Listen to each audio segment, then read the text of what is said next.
The morning sun filtered through the tall windows of Windsor Castle, casting long shadows across the polished marble floors. King Charles III stood in his private study, adjusting his ceremonial uniform for what would become one of the most memorable moments in modern royal history.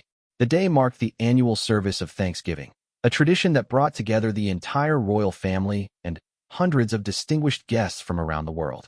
Charles had always found these formal gatherings both meaningful and exhausting. At 75, he carried the weight of the crown with dignity, but the constant scrutiny and protocol sometimes felt overwhelming. Today felt different, though he couldn't quite put his finger on why. Perhaps it was the unseasonably warm weather, or maybe the fact that this particular service held special significance as it commemorated his mother's legacy of service. In another wing of the castle, Catherine, the Princess of Wales, was putting the finishing touches on her appearance. She wore a navy blue dress coat with intricate embroidery that caught the light beautifully. Her stylist had suggested a more vibrant color, but Catherine had always preferred understated elegance. As she looked at herself in the mirror, she thought about the day ahead and the responsibilities that came with her position. The relationship between Charles and Catherine had evolved significantly over the years. What began as the formal connection between a future king and his son's girlfriend had blossomed into something much deeper. Charles had watched Catherine navigate the complexities of royal life with grace and determination that reminded him of his own mother. There was an unspoken understanding between them, a shared commitment to duty that transcended the typical family dynamics. Catherine's children, Prince George, Princess Charlotte, and Prince Louis, were buzzing with excitement in the nursery. They understood the importance of these events, even at their young ages. George, now a confident young man, helped his younger siblings with their formal attire while discussing the history behind the ceremony. Charlotte practiced her curtsy one more time, determined to make her grandfather proud, while Louis asked endless questions about why everyone had to dress so formally. Meanwhile, Queen Camilla was in her own quarters, preparing for the day with her usual meticulous attention to detail. She had chosen a cream-colored ensemble with pearl accessories that complemented her role as consort. Camilla had worked tirelessly to earn her place within the royal family, and these public appearances remained opportunities to demonstrate her commitment to the institution. The relationship between Charles and Camilla had been the subject of public fascination for decades. Their love story, marked by both passion and controversy, had ultimately led to acceptance and respect from both the public and the royal family. Camilla had proven herself to be a dedicated partner and a valuable asset to the monarchy, supporting Charles through his transition to kingship while maintaining her own charitable commitments. As the morning progressed, staff members scurried through the castle corridors, ensuring every detail was perfect for the afternoon's ceremony. The Great Hall had been transformed into a magnificent setting befitting such an important occasion. Flowers adorned every available surface, their fragrance filling the air with the sweet scent of English roses and lilies. The lighting had been carefully adjusted to create an atmosphere of reverence and celebration. The guest list for the service of Thanksgiving read like a who's who of British society. Politicians, religious leaders, charitable organization heads, and international dignitaries would all be present to witness this commemoration of service and dedication. Security teams had been working for weeks to ensure the safety of all attendees while maintaining the dignity and accessibility that characterized the best of royal events. Prince William arrived at the castle with his family, having driven from their home in Windsor. He carried himself with the confidence of a future king, but there was also a warmth in his demeanor that put others at ease. The relationship between William and his father had strengthened considerably since Charles became king. The shared understanding of the weight of royal responsibility had brought them closer together, creating a partnership that served the monarchy well. As the family gathered in the blue drawing room before the ceremony, there was an atmosphere of anticipation mixed with the comfortable familiarity that comes from years of shared experiences. The children chatted excitedly with their grandfather, who delighted in their enthusiasm and innocence. These moments of genuine family connection were precious to Charles, providing a counterbalance to the formal requirements of his role. The conversation turned to the significance of the day's ceremony and the causes it would highlight. Catherine spoke passionately about the mental health initiatives that had become central to her work, while William discussed his environmental projects. Camilla shared updates on her literacy campaigns, and Charles himself reflected on the importance of interfaith dialogue and community service. These weren't just talking points for public consumption. They represented genuine commitments that drove their daily work. As the time for the ceremony approached, the family made their way toward the Great Hall. The corridors were lined with staff members who had worked tirelessly to make the day special. Charles made a point of acknowledging their efforts, understanding that the success of any royal event depended on the dedication of countless individuals working behind the scenes. The sound of the congregation settling into their seats could be heard from the adjacent rooms. Representatives from charities, community groups, and service organizations filled the hall, their presence a testament to the ongoing relevance of the monarchy in modern British society. Many of these individuals had dedicated their lives to helping others, and their invitation to this ceremony recognized their valuable contributions. In the final moments before their entrance, Charles found himself reflecting on the journey that had brought him to this point. The years of preparation, the challenges overcome, and the relationships built all culminated in moments like these. The weight of responsibility he carried was immense, but so was the opportunity to make a positive difference in the lives of millions of people. Catherine checked her appearance one final time, ensuring that every detail was perfect. She understood the importance of visual communication in royal engagements, knowing that every gesture and expression would be scrutinized and interpreted. More importantly, she wanted to honor the significance of the occasion and the people they were there to celebrate. The children were given final reminders about protocol and behavior, though they had participated in enough royal events to understand their roles instinctively. George straightened his tie with the seriousness of someone twice his age, while Charlotte smoothed her dress, and Louis fidgeted with barely contained excitement. These glimpses of normalcy within the extraordinary circumstances of royal life provided moments of genuine humanity that the public cherished. As they prepared to enter the Great Hall, Charles felt a familiar mix of nervousness and determination. Each public appearance was an opportunity to demonstrate the monarchy's continued relevance and commitment to service. The stakes were always high, but so was the potential for positive impact. Today would prove to be more significant than anyone could have anticipated. The doors to the Great Hall opened, and the royal family began their processional entrance. The assembled guests rose to their feet in respect, creating a wave of movement that rippled through the magnificent space.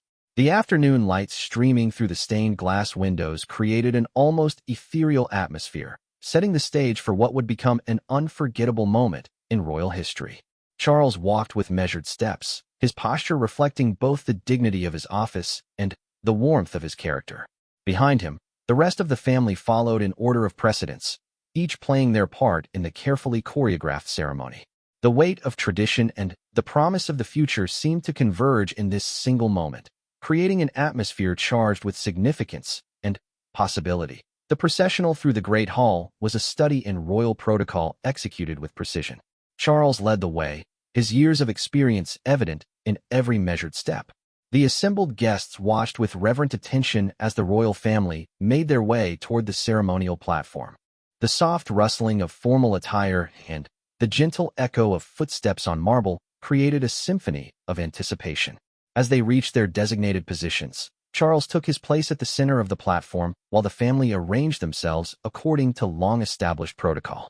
Catherine found herself positioned to Charles's right, a placement that reflected both her important role within the family and the specific nature of today's ceremony.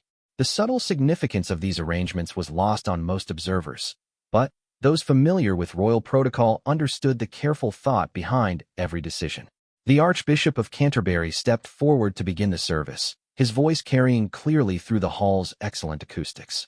The opening words spoke of service, dedication, and the continuing legacy of those who had devoted their lives to helping others.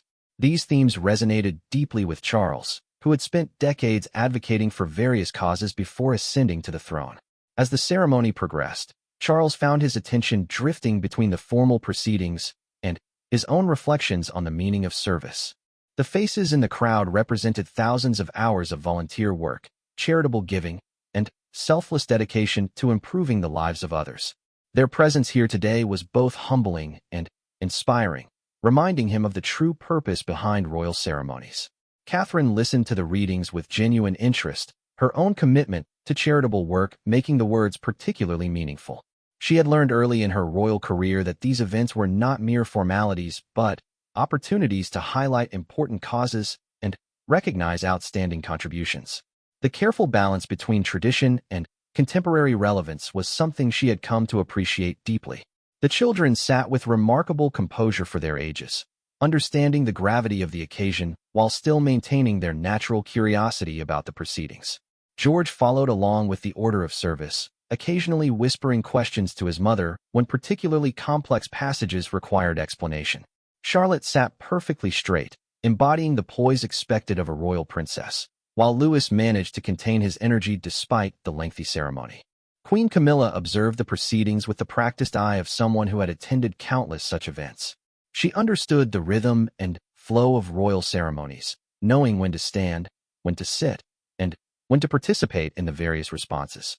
Her presence provided stability and continuity, representing the institution's ability to evolve while maintaining its essential character. As the service reached its midpoint, Charles was called upon to deliver remarks acknowledging the contributions of the honored guests. This was a moment he had been preparing for, an opportunity to speak from the heart about the importance of service and community engagement. The words he had planned seemed inadequate as he looked out at the assembled crowd, but he trusted that his genuine appreciation would communicate itself regardless of his exact phrasing. Standing at the podium, Charles began to speak about the legacy of service that defined the British monarchy. His voice carried the weight of personal conviction as he discussed the responsibility that came with privilege and the importance of using one's position to benefit others. The audience listened with rapt attention, understanding that they were hearing not just ceremonial words, but deeply held beliefs.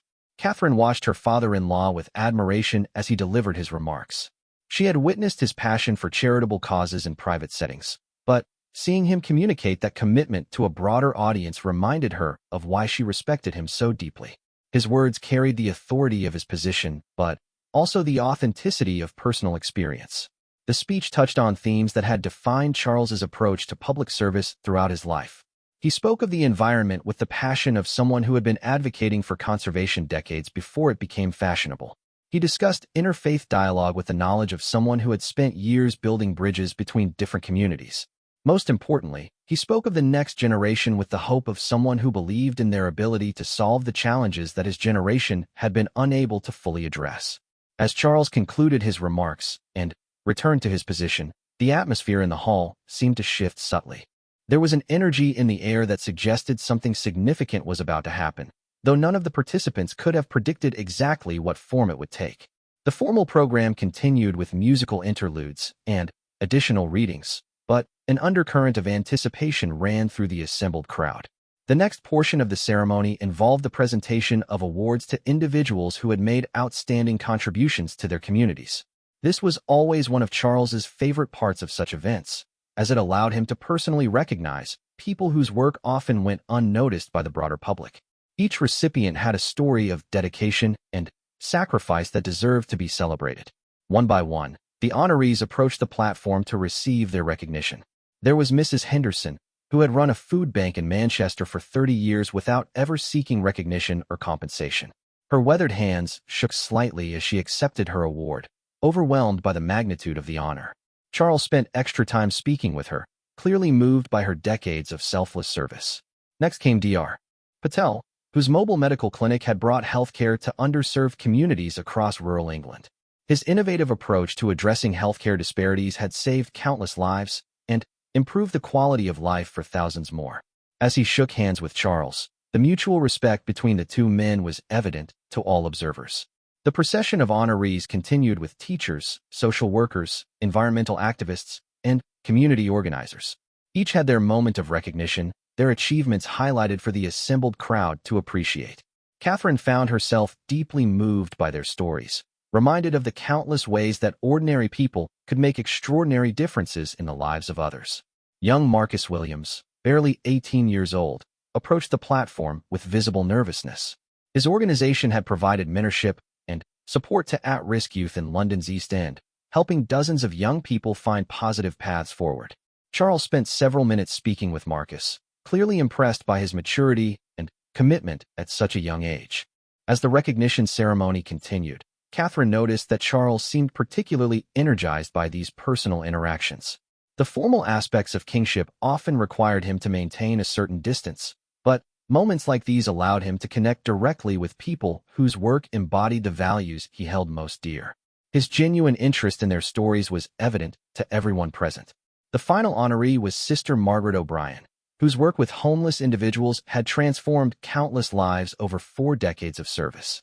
Her small frame seemed almost fragile as she approached the platform, but her eyes blazed with the fire of someone who had never lost her passion for helping others. When Charles presented her award, there wasn't a dry eye in the hall. As Sister Margaret returned to her seat, the formal portion of the recognition ceremony concluded. The guests settled back into their chairs, anticipating the final elements of the service that would bring the afternoon to a close. The atmosphere remained charged with emotion from the stories they had just heard, creating a sense of shared purpose and inspiration. Charles returned to his position on the platform, preparing for the concluding remarks that would officially end the ceremony. As he gathered his thoughts, he found himself looking out at the faces in the crowd with renewed appreciation for the human capacity for goodness and selflessness. These moments reminded him why he had devoted his life to public service and why the monarchy remained relevant in contemporary society. The afternoon light had shifted as the ceremony progressed, creating new patterns of color and shadow throughout the Great Hall. The changing illumination seemed to mirror the emotional journey of the event, from formal beginning through heartfelt recognition to what would soon become an unexpectedly powerful conclusion. The stage was set for a moment that would be remembered and discussed for years to come. The Archbishop stepped forward once again to lead the congregation in a final prayer of thanksgiving. His voice resonated through the hall as hundreds of voices joined together in a moment of shared reflection and gratitude. The words spoke of hope, service, and the continuing bonds that united communities across the nation. Charles bowed his head, allowing the familiar rhythm of the prayer to wash over him while his mind processed the emotional weight of the afternoon's proceedings. As the prayer concluded, an unexpected hush fell over the Great Hall. It was the kind of silence that emerges not from emptiness but from a profound sense of anticipation. Even the children seemed to sense that something significant was about to occur, though they couldn't articulate what they were feeling. The afternoon light streaming through the stained glass windows seemed to intensify, casting the entire scene in an almost ethereal glow. Charles lifted his head and found himself looking directly at Catherine. In that moment, something passed between them that transcended the formal protocols and ceremonial requirements that governed their public lives. It was a recognition of shared values, mutual respect, and the deep bond that had developed between them over the years. Without conscious thought, he took a step toward her. The movement was subtle at first, barely noticeable to most observers. But as Charles continued to move in Catherine's direction rather than toward his wife Camilla, a ripple of awareness spread through the assembled crowd. Conversations that had been beginning to stir as people prepared for the ceremony's conclusion suddenly stopped. All attention focused on the unexpected deviation from protocol that was unfolding before their eyes. Catherine became aware of Charles's approach, but remained perfectly composed, her years of royal training serving her well in this unprecedented moment. She understood instinctively that something significant was happening, though she couldn't predict its ultimate meaning or impact. Her natural grace and poise would prove essential in navigating whatever was about to unfold. The silence in the hall deepened as more people became aware of the unusual situation developing on the platform. Royal protocol was so well established and rigorously followed that any deviation immediately attracted attention. Staff members who had coordinated hundreds of such events found themselves watching with uncertainty, unsure whether this was planned or spontaneous. Queen Camilla noticed the shift in atmosphere and turned to see her husband moving toward Catherine rather than in her direction. Her expression remained perfectly controlled, a testament to her years of experience in managing unexpected situations. Whatever personal feelings she might have had about this development remained hidden beneath the composed exterior that royal life demanded. Prince William observed his father's actions with a mixture of curiosity and concern. As someone who understood royal protocol intimately, he recognized the significance of this departure from established procedure. Yet he also knew his father well enough to trust that whatever was happening had meaning and purpose, even if its implications weren't immediately clear. The children watched with the innocent fascination that young people bring to adult situations they don't fully understand. George sensed the tension in the room and tried to puzzle out what was happening, while Charlotte and Louis simply observed the unfolding drama with the natural curiosity of childhood. Their presence added another layer of complexity to the situation, as their reactions would inevitably be scrutinized and analyzed. As Charles drew closer to Catherine, the silence in the hall became almost tangible. Hundreds of people held their breath, sensing that they were witnessing something that would be remembered and discussed for years to come. The weight of history seemed to press down on the scene, transforming what had begun as a routine royal ceremony into something far more significant. Catherine remained statue still, her training and natural composure serving her well in this unexpected moment. She could feel the intensity of hundreds of gazes focused on her, but she maintained her dignity and poise despite the unprecedented nature of the situation. Her ability to remain calm under pressure had always been one of her greatest strengths, and it served her particularly well now. The photographers and videographers present struggled with the ethical dilemma of whether to capture this intimate family moment or respect the obvious personal nature of what was unfolding. Some continued to document the scene, understanding its historical significance, while others lowered their cameras out of respect for the human drama playing out before them. Charles's expression as he approached Catherine was difficult to read but seemed to convey a mixture of determination and deep emotion. Those who knew him well could see past the formal exterior to the man beneath, someone who had spent his entire life balancing personal desires with public duty. This moment seemed to represent a convergence of both impulses in a way that was both unexpected and profound. The distance between Charles and Catherine continued to diminish as the hall remained locked in absolute silence. Every step seemed to take an eternity, amplifying the drama and significance of the moment. The afternoon light continued to shift and change, creating an almost cinematic quality to the scene that added to its emotional impact. Staff members positioned around the hall exchanged uncertain glances, unsure whether they should intervene or allow the situation to continue developing naturally. Their years of experience had prepared them for many contingencies, but nothing quite like this. The unprecedented nature of the moment left everyone involved in uncharted territory. Religious officials present for the ceremony watched with a mixture of concern and fascination as royal protocol gave way to something more human and unpredictable. The carefully planned nature of royal events meant that spontaneous moments like this were extremely rare, making their occurrence all the more significant when they did happen. Distinguished guests in the audience found themselves witnesses to what was clearly a deeply personal moment playing out in a very public setting. Many later described feeling privileged to observe such an intimate family interaction, while others expressed discomfort at being inadvertent observers of what seemed like a private family matter. The international implications of the scene were not lost on those present who understood the global interest in the British royal family. Every gesture and expression would be analyzed and interpreted by media outlets and royal watchers around the world. The significance of Charles's choice to approach Catherine rather than Camilla would undoubtedly be debated and discussed extensively. As Charles finally came within arm's reach of Catherine, the tension in the room reached its peak. What happened next would determine how this moment would be remembered and what it would mean for the future of the royal family. The weight of expectation and uncertainty hung heavy in the air as hundreds of people waited to see how this unprecedented situation would resolve itself. The moment stretched on, each second feeling like an hour as the assembled crowd held its collective breath. Whatever was about to happen would clearly be significant, not just for the royal family, but for everyone present who would carry this memory with them for the rest of their lives. The stage was set for a conclusion that no one could have predicted when the ceremony began. Charles reached out his hand toward Catherine, and in that gesture, years of unspoken understanding and mutual respect crystallized into a single, powerful moment. His hand trembled slightly, not from nervousness, but from the weight of emotion that accompanied this unprecedented public acknowledgement of their special relationship.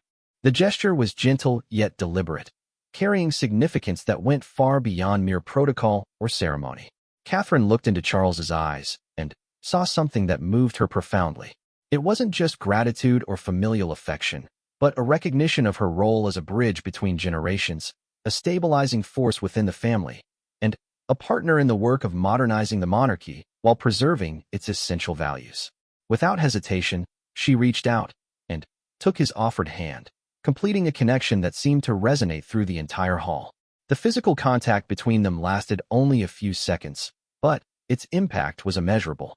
In taking Catherine's hand instead of moving toward Camilla, Charles was making a statement that transcended words. He was acknowledging Catherine as more than just his daughter-in-law or the future queen consort. He was recognizing her as someone who had earned his deepest respect and trust through her dedication and service.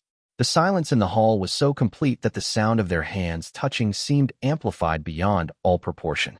Those closest to the platform later described being able to hear the soft rustle of Catherine's dress as she shifted slightly to accept Charles's gesture. The intimate nature of this moment, unfolding in such a public setting, created a paradox that would be discussed and analyzed for years to come. As their hands met, both Charles and Catherine seemed to find strength in the connection. For Charles, it represented a passing of confidence to the next generation, an acknowledgement that the future of the monarchy was in capable hands. For Catherine, it was validation of her journey from a commoner to someone trusted with helping to guide one of the world's oldest institutions into the modern era. The assembled guests watched with a mixture of awe and understanding as the significance of the moment became clear. This wasn't a rejection of Camilla or a slight against her position as queen consort. Rather, it was a recognition of Catherine's unique role and the special relationship that had developed between her and Charles over the years. The gesture spoke to the complexity and depth of family relationships that existed beyond formal titles and protocol. Prince William observed his father and wife with a mixture of pride and emotion that he struggled to contain. Seeing the mutual respect and affection between these two people who meant so much to him was deeply moving. He understood better than anyone the pressures that both Charles and Catherine faced in their roles, and witnessing this moment of genuine human connection amidst the formality of royal life touched him profoundly. Queen Camilla's reaction was perhaps the most remarkable aspect of the entire scene. Rather than showing any sign of hurt or confusion, she displayed the grace and understanding that had characterized her approach to royal life since marrying Charles. Her slight nod of acknowledgement suggested that she, too, recognized the special nature of Charles and Catherine's relationship and supported this public display of mutual respect. The children watched with wide eyes, instinctively understanding that they were witnessing something important even if they couldn't fully grasp its implications. George would later tell friends that he had never seen his grandfather look so peaceful and content as he did in that moment with his mother. Charlotte and Louis simply absorbed the emotional weight of the scene, adding it to their growing understanding of what it meant to be part of the royal family. As Charles and Catherine maintained their connection, the quality of silence in the hall seemed to shift and deepen.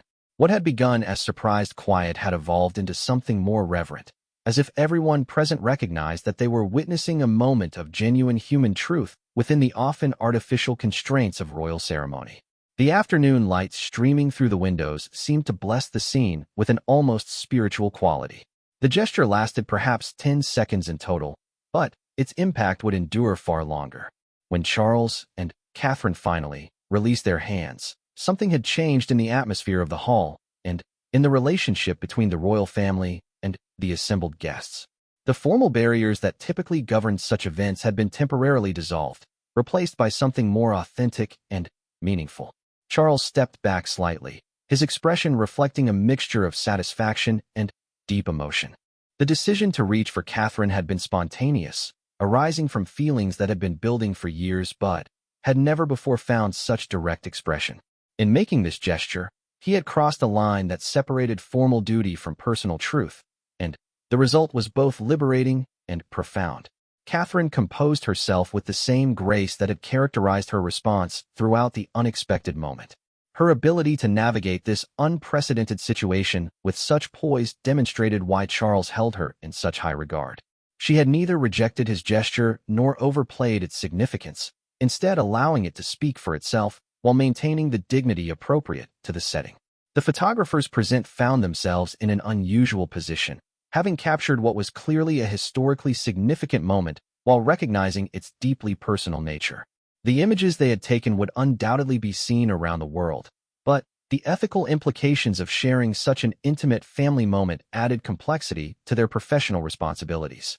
Members of the clergy present for the ceremony later described feeling as though they had witnessed something sacred, a moment when artificial boundaries gave way to genuine human connection. The theological implications of witnessing truth expressed through gesture rather than words resonated deeply with their understanding of how the divine often manifests in human relationships. Security personnel throughout the hall remained professionally alert, while privately acknowledging that they had just observed something that would be remembered long after their own roles in the day's events were forgotten.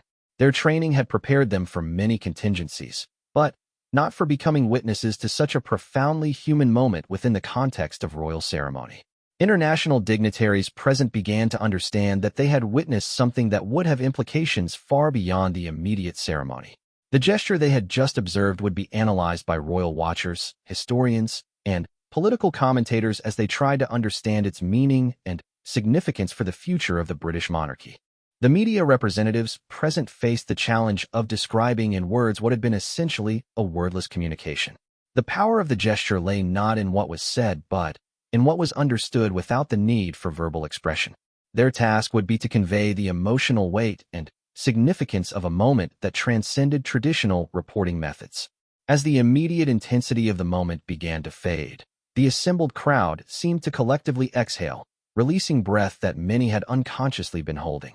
The return to normal breathing patterns created a subtle sound that rippled through the hall, marking the transition from extraordinary moment back to the continuing ceremony. Yet even as the formal proceedings prepared to resume, everyone present understood that something fundamental had shifted. The carefully maintained boundaries between public duty and private feeling had been briefly dissolved, revealing the human hearts that beat beneath the formal exteriors of royal life. This revelation would color everything that followed and change how many people understood the relationships within the royal family. The ceremony resumed with a sense of renewed purpose and deeper meaning. The Archbishop's final blessing carried additional weight as it fell upon an assembly that had just witnessed something profound and transformative. His words about family, service, and the bonds that unite people in common purpose seemed to speak directly to the moment that had just unfolded, giving it context within the larger themes of the day. As the formal proceedings drew to their conclusion, the royal family prepared for their recessional exit from the Great Hall. The order of their departure had been planned weeks in advance, but the events of the afternoon had subtly altered the dynamics between them. Charles walked with a lighter step, Catherine moved with even greater confidence, and the entire family seemed more connected and unified than they had appeared at the ceremony's beginning. The assembled guests remained standing as the royal family made their way through the hall, but the quality of their attention had changed. Where before there had been formal respect and ceremonial appreciation, now there was genuine warmth and a sense of having shared in something special. Many would later describe feeling as though they had been privileged to witness not just a royal ceremony, but a moment of authentic human connection. As they reached the doors of the Great Hall, Charles paused momentarily and turned back toward the assembled crowd. His expression conveyed gratitude not just for their presence at the ceremony, but for their witness to the moment he had shared with Catherine.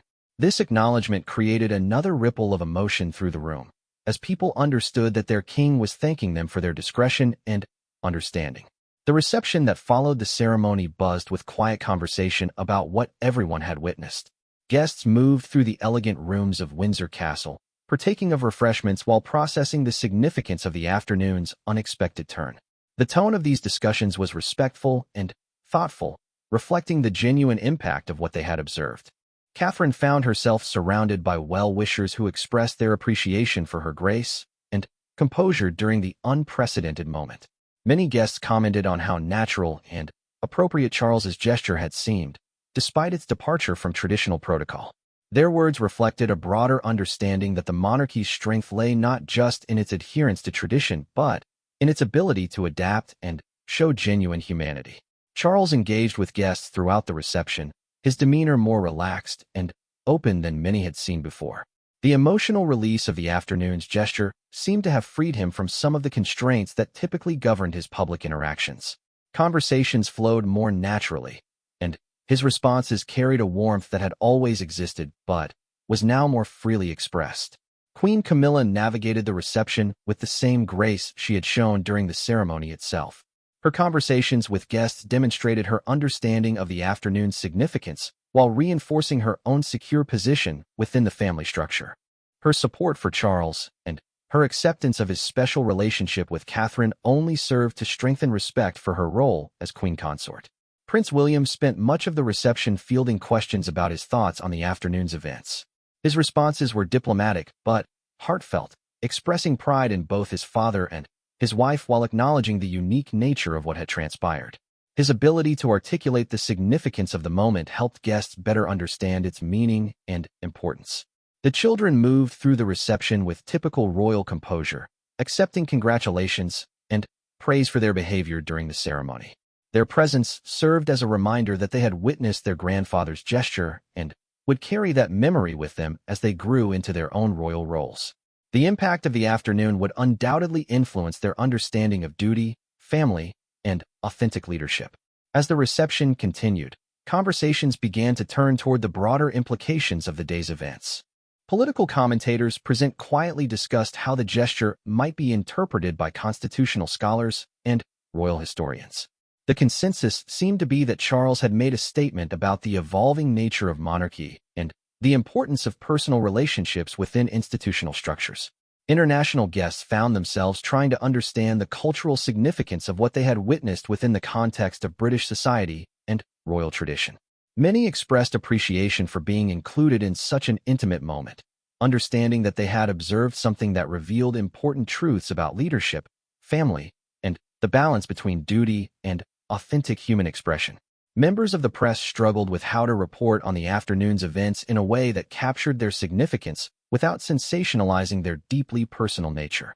The challenge lay in communicating the emotional weight and historical importance of the gesture while respecting the privacy and dignity of the individuals involved. As the afternoon wore on and guests began to depart, many paused to express their gratitude for having been present during such a meaningful event. Their words reflected not just appreciation for the formal ceremony, but recognition that they had witnessed something that transcended typical royal occasions. The memory of Charles reaching for Catherine would remain with them long after the details of the formal program had faded. The royal family gathered privately after the last guests had departed, finally, able to discuss the day's events away from public scrutiny. The conversation was emotional but positive, with everyone acknowledging the power of the moment that had unfolded and its potential significance for the future. Charles expressed his appreciation for Catherine's graceful response and for the family's understanding and support. Catherine reflected on how natural the moment had felt despite its unprecedented nature. She spoke about her deep respect for Charles and her gratitude for his trust and confidence in her abilities. The bond between them had been publicly acknowledged in a way that would strengthen their partnership in service to the monarchy and the nation. The impact of the day's events extended far beyond the walls of Windsor Castle. News of Charles's gesture spread quickly through media outlets and social networks, with commentators and royal watchers offering various interpretations of its significance. The overwhelming response was positive, with many seeing it as evidence of the monarchy's ability to evolve and show genuine humanity while maintaining its essential dignity. In the days that followed, letters and messages poured in from around the world, expressing appreciation for the authentic moment of connection that had been witnessed. Many writers commented on how the gesture had reinforced their faith in the royal family's commitment to service and their ability to navigate the complex balance between tradition and genuine human relationships. The service of Thanksgiving had achieved its intended purpose of recognizing and celebrating community service, but it had become something more significant in the process. The unexpected moment when Charles reached for Catherine had transformed a formal ceremony into a powerful statement about family, respect, and the courage to express authentic feelings even within the constraints of public life.